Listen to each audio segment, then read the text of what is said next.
Welcome to another episode of Biz in the 916. I'm Kristin Berkery, and I've been a marketing, advertising, and technology professional for 25 years. We're recording here in the 916. That's Sacramento, California, for those of you listening elsewhere. Today, I'm talking with Roberta Lopez-Hoskins, a sales lead generation specialist. I've had the opportunity to work with Roberta on a campaign, and I was so impressed. She is really good at cold calling targeted prospects and keeping them engaged in the sales conversation. While many of us don't like making call after call, trying to connect with the right stakeholders so you can make a sale, Roberta thrives on it. She offers her clients sales script development, data management, calling, and follow-up services, and her rates are affordable. But more than that, Roberta has a great story to tell, so that's why I asked her to join us in the lounge at Biz in the 916. Thanks for joining us today, Roberta. Thank you for having me. Talk about what you do for businesses to help them reach new customers and close the deal. What I do is I help my clients connect with qualified prospects or reconnect with clients maybe they haven't spoken to in a while, and maybe they have a new product they want to talk about with their client. So I support them in their sales efforts, and I help them make their sales connection, whether it be an upsell or a new sale. I offer services by the hour, and I also offer them by the dial. So let's say you have a list of, okay, so for Relevant Radio is one of my clients. They're a Catholic radio station. And what the reps do is they pull the names off of the back of the church bulletin and they put them on a spreadsheet because they want me to call those people and say, hey, we noticed you advertise in the church bulletin. How do you feel about Catholic radio? So they give me a list, and then what I do is I put those in my dialer. So those clients buy my dials. So they get 450 dials a month. They do a little bit every week, book their appointments, that kind of thing. So that's how we do that. So you have to bring the contacts to me. I'll create the script that's included and prep your campaign. The other way I offer my services is hourly. So for instance, upscale your business.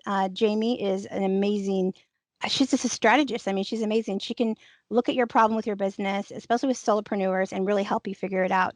She uses me by the hour because she wants me to use her CRM system. She wants to make sure I take time to read all the notes that she wrote. She wants me to check on the emails that are there. So I'm her sales support assistant in that sense. But for some others, I'm their appointment setter only. So how you use me is totally up to you. And actually, to be really honest, the last 5 years, nobody's used me exactly the same way unless they came from the same company. That makes sense. A lot of what I do is very custom as well. I don't think I do the same thing for every client at all. Every project is unique. Absolutely. Did you go through training to do this professionally? My first job when I was 16 was telemarketing. I sold gym memberships over the phone with my friend Sarah, and I did really well. And I discovered very early I had a knack for phone sales, and I stayed with phone work, so I was very comfortable with it since I was very young. No formal training. I have my associate's degree in sales and marketing, but I didn't have any telemarketing training generally. No. Have you had any mentors that have helped you along in your career? Oh, completely. Yeah. For a while, I'm still working with John Pyron. And so he was actually one of the speakers that I saw when I was 22 years old in San Francisco. I was working for a Fortune 500 company at that time, selling software over the phone to resellers. He spoke about entrepreneurship and the power and helping small businesses and things like that. And it sort of inspired me. So I followed him. And then 20 years later, he's my client. So that's kind of cool. Tell us some about the sales campaigns that you're particularly proud of. Well, there's one that I'm doing right now for mousecallsonline.com. And what they have developed is a cybersecurity system that will protect you from a lot of things, credit theft, identity theft. It'll alert you if a sexual predator moves into the neighborhood. It's this really cool system. So my job is to call all of their customers to let them know, what this is about. And it's been so successful. They are so happy with me. Some of their in-house staff didn't get as far with some of their own customers as I did. And I was able to sell memberships for them right over the phone. I didn't take the order, but the client would log on and go ahead and get started, or I'd schedule a time. So I'm really proud of that. They're in Nashville, Tennessee. And this is the first time we've ever worked together. And I didn't really know a whole lot about the business, although I did work in the software world for a while. When it comes to sales, it's all about customer service too. And so it's all about the approach. your tone of voice. Are you speaking too quickly? Things like that. Words that you use, words that you don't use. It almost Mhm. doesn't matter what I'm trying to sell. I can do it. What kinds of businesses are your ideal clients and what can you do for them? My ideal client is a service company. I don't have a lot of experience selling widgets. um, I don't have, I've never really worked retail or anything like that. So my ideal client is a business coach, a speaker, any kind of service company, honestly, like mouse calls. Because the thing is that I think I've been working in the customer service industry for so long, and that's sort of my background. That I'm most comfortable with that. And that's also important too, not just that you're a service company, but that you understand that there's a process for sales. Just say you hire me and I get you 20 appointments and then, I go on my merry way. Well, did you follow up? Did you call back? Did you show Right. up to the appointments? I mean, it doesn't end with me. It just begins. So the way I provide my service is in 3 month, 6 month, 8 month, or 12-month increments. I want to stay with you for at least 12 weeks minimum to make sure that we got all the appointments covered and then we got a follow-up calls done, things like that. Because sales is not a one-time thing. It's not something you do when you're hungry or you need the money. It's something that you should constantly do and work with. That's good to know. It's not enough to simply set a sales appointment. You've got to have follow up and stay in touch with that person. And do you help your clients with that as well? I do, yes. You come from a family of entrepreneurs. What's your background? Well, my parents were farm workers, Mexican farm workers. You know that story. Picked grapes with Cesar Chavez. And Wow. my dad he has a very limited education. But eventually he was able to lease the property we were picking the grapes on. And he was good with people. And I remember listening to him as a little girl. I was about 8 years old, and he would just talk up a storm with these people he didn't even really know, and they came and they bought the grapes from him, for the wineries because they liked him. Wow. And I saw that sort of, that's probably my first customer service training. My oldest sister has a trucking company. My other sister is a business coach. My other sister is an attorney, and we're all self-employed. I'm not really sure why that is, but it just sort of is, and it's just sort of what we do. I feel like it's almost part of our family culture. Right. It sounds like you have an entrepreneurial gene in your family. I think so. We got it from our dad. It was nice because my dad would, he would work around our family. So if he said he was going to take us to Knott's Berry Farm on Thursday, he would make sure he got his work done before we left on the ranch, or on the vineyard, and then we'd leave. So we saw that freedom, and I think that was something that we just sort of got used to, and it seemed normal to us. We never heard my parents call their boss to ask for, we were self-employed. They were self-employed, and so were we. So, and they encourage us and they support us. Yeah. And your mom worked in the business as well? Yeah, she was my dad's bookkeeper, and they've been married now, 57 years? Mhm. Wow. I know. Sometimes being in business for yourself can be really challenging. Yes. Sorry. You have to constantly test products and services and pricing. I've certainly been there and figure out what works and what doesn't. In the meantime, you have to continue to make a living. What is a big challenge you faced as an entrepreneur and how did you overcome it? My biggest challenge is working with clients who don't understand the sales process. I can't, working with clients that aren't coachable is really difficult sometimes as well. I Mm. made some changes, and I think you and I talked about this on the phone last time we chatted, that I made some changes with the business, and I sort of, my phone went quiet for a couple of weeks because everyone's like, "What is she doing? What is this subscription service thing she's doing now?" And all of a sudden, guess what? All of the clients that understood the sales process and understood why I was doing what I was doing, they came on board. And now I probably have the best set of clients that I think I've ever had, at least in the last 10 years, because I changed the way I offered my services. I stopped giving the clients what they wanted, and not being such a people pleaser, but I started offering them what they need. That was the difference. So. That's a great point. I've been through that myself where I've changed my service mix and my pricing, and the phone goes quiet for a while, and you think, oh my gosh, what's going I'm on? gonna starve. Yeah. And then at the same time, you start to offer what you know is best for your clients and to make it really clear to them that you're the expert here in this field. That's why they hired you. And the really great clients who get it, they're the ones who step up and say, okay, let's do this. It's the ones that don't get it that just kind of fall off. And that's good. You don't want to work with businesses that just don't understand your expertise, that they're paying you for a reason. Yeah, that's very true. I agree 100%. Another thing going back to a challenge, one thing as an entrepreneur, my advice to people is to, don't burn out. Don't burn yourself out. Don't burn yourself out by working so many hours that you're not, having a life. Don't burn yourself out with clients who are just being very demanding of you. I had a crash and burn a couple of years ago. I was working with some real estate agents, nothing against them, but the more I gave them, the more they wanted. I get it. That's normal. That's, Mm-hmm. And when I started, responding to emails in the bathtub, I realized it was just too much. And when the contracts ended, I didn't renew.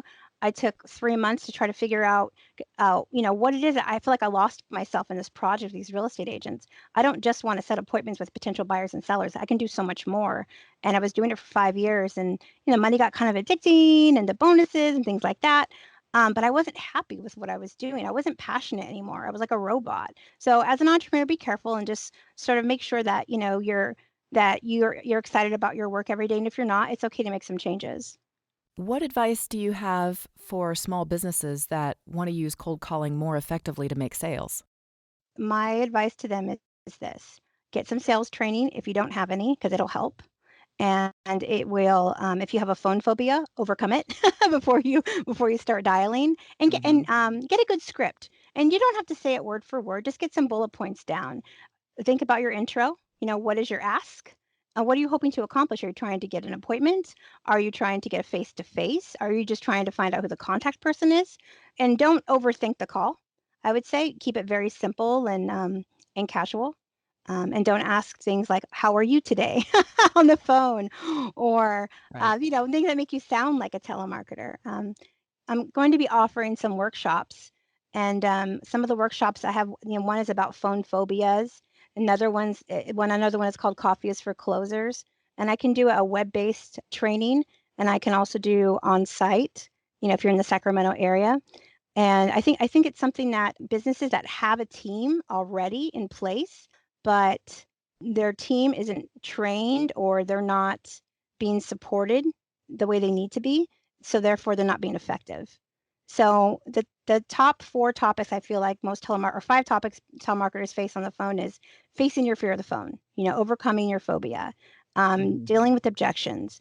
The second one is, turning the distraction into a conversation. Because when you call somebody and they're not expecting your call, you've distracted them. So what do you do? How do you turn that around without getting hung up on or whatever? The art of asking questions is a third topic that I like to cover. Asking the right questions, asking them from the right people. Even the gatekeeper can give you information without her even meaning to. That's happened so many times. So be really good at asking questions.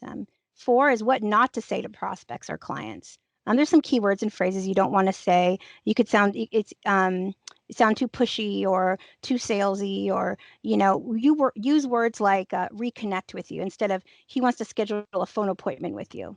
Is it the way you say it? Reconnect with you. When you're talking to a client who maybe is interested in a new product that you have, like you want to upsell this client, and they say, I don't really have the money. Say, you know what, that's okay. We can be creative. Let's just go ahead and set the time to talk, and then we'll go from there. And you turn that right around and you pull them back in. So those are some things that I teach as well. The last one is called Coffee is for Closers. Solid appointment setting, about using your scripts, setting goals and focus dialing. And what I mean by focus dialing is, each day group your contacts. So let's say on Monday, you're calling all the contacts that, let's say like John Pyron, he's a speaker. So on Monday, I called all the contacts he's worked with before, and he spoke at their events. And I kind of, kept my rhythm going. You kind of get your vibe going. And then on Tuesday was just cold calls, people, that we sent speaker kits to, but they never called us back. So group them. If you try to do everybody all in the same day, for me, it's not a good call session. It almost feels like I'm all over the place. So target your list. Pick a group of people to reach out to, just one per day. And you don't have to make 500 calls a day. Make 50. Make 100. Make 200 if you can. Targeted calling is really important. Do you also offer Spanish language calling services? I have in the past. However, There hasn't really been a need being in the United States. If I do offer Spanish services, it's more of social media posting for clients or communicating with their, customers. We had a health coach that I was working with for a while that had some Spanish speaking clients, and I would be on the phone with her so I could translate how her diet was going, things like that. But outgoing Spanish calls, no, not really. I haven't done that since I left the real estate. There's not that need, but I can offer my services in English and Spanish if needed. And I could even teach your customer service team a few keywords in Spanish, at least get them through the conversation or at least get them the right person on the phone. Anyway, when you call businesses, sometimes you got the, non-English speaking person answering the phone. You're trying to get in touch with the owner. So I'm a big proponent of encouraging business owners to focus on their core competencies. So that means if you're not great at bookkeeping, I'm talking about myself, get yourself a bookkeeper. If you're not good, if web design and technology is really confusing, then get a web designer. Right, right.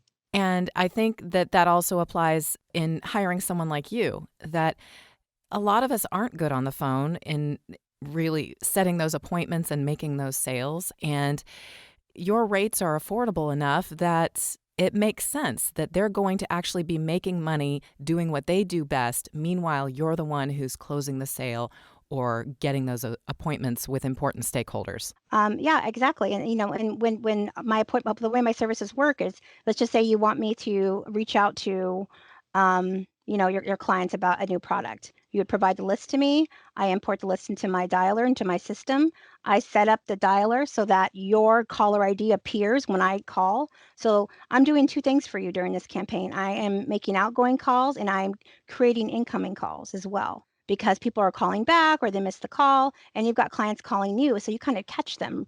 And that's exactly what you want. After That's that, great. we evaluate our, the call session. And the most important thing is to have an online calendar. When I'm on the phone with a client and I caught them in between appointments, I don't have time to fumble with a Google Calendar. So it's important to have like an Appointly calendar or a Calendly calendar that I can just click on the link, see where you're available, send them an email while they're on the phone to confirm the appointment and lock them in. There's some things that you have to do on your part too as a client to be successful. But I consider this to be a team effort. This is not my sales campaign. This is our sales campaign. So we both have to, do our part. Exactly. And that's so true. Any kind of business partner you have, both parties have to do their part. And if one, if the one who's paying the bills, paying the consultant, feels like, they don't really have to do so much, then that project's just not going to be as successful as they envisioned. Yeah, you've got to put realistic expectations. If you're a really, really busy person and you don't have time for a lot of appointments, but you want to get 4 new clients a week, that might not be realistic in the sense of time management. Think about that and realize there's a lot of steps that go into the sales process. People work with people they know, like, and trust, and sometimes that takes a little bit of time, and that's okay, because once you get there, you could have a long life customer. Thank you for talking with me today, Roberta. Of course. Thank you. Thank you for having me. I appreciate it. Phone sales are not my forte, so I respect the heck out of your talents and your successes. I got one superpower and that's it. So God only gave me one. Okay. Listeners can learn more about your business by texting the word sales to 530-391-2826. And they can also like your Facebook page, Make Your Sales Connection. Yep, that's it. Thank you so much. You're welcome. Thank you to Biz in the 916 listeners. I invite you to join us in the lounge for the next Biz in the 916.